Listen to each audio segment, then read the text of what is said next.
I would like to thank you on behalf of Mzia for including her among nominees of this highly prestigious prize. I would also like to congratulate the other nominee for this prize, Mr. Hassanli, and wish him swift release. I also would like to congratulate the winner of this honorable prize, Mr. Butkevich. To be named among the nominees for the Vaclav Havel Prize is the greatest honor, an honor for moral courage, for truth, for resilience, but is also a signal, an alarming signal, which means that in my country, in Mzia's country, something is deeply wrong. Today, at the age of 15, Mzia is a prisoner of conscience in her own country. She's also a victim of political persecution. She did not confess to crime that she did not commit. She refused to accept a plea bargain in exchange for freedom.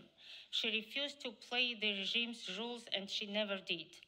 Those who orchestrated and carried out Mzia's case tried to reduce her to a symbol of silence and surrender. Instead, she became a voice of defiance.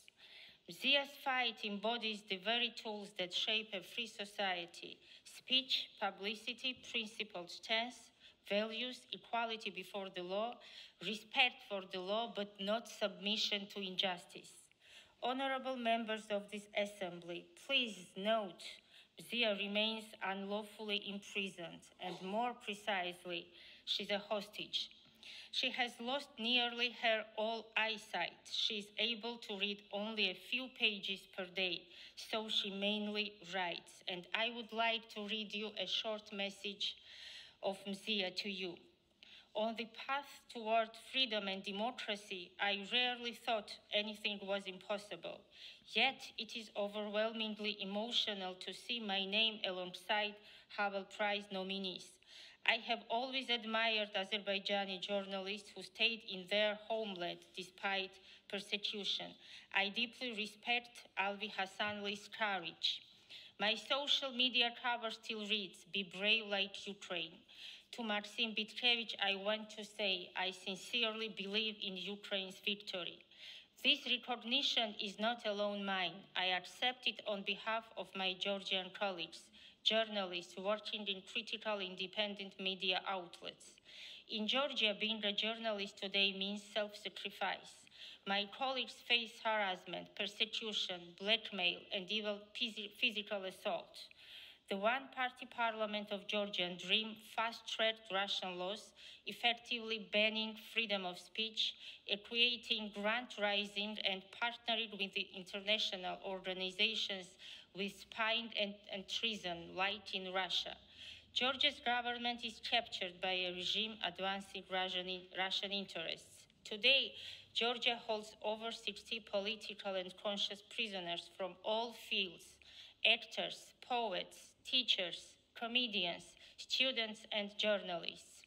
Yet Georgians continue to fight for a European future for over 300 days because we believe that the EU guarantees all the values of democracy that Georgian citizens stand for. We see ourselves beside you, so do not leave us alone in the face of Russia. Stand with us in the fight for freedom. So this was the short message from Mzia's prison cell. As long as her voice is heard in this chamber and in others like this, there is a hope. The hope that prison will not become a place where voices like hers could be silenced.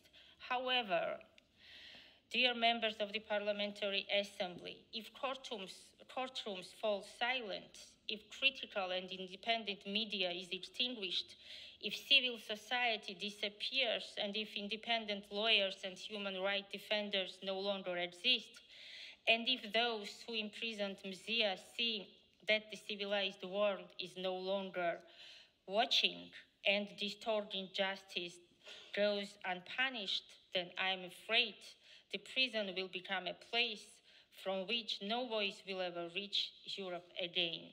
So do not allow this to happen. Thank you very much.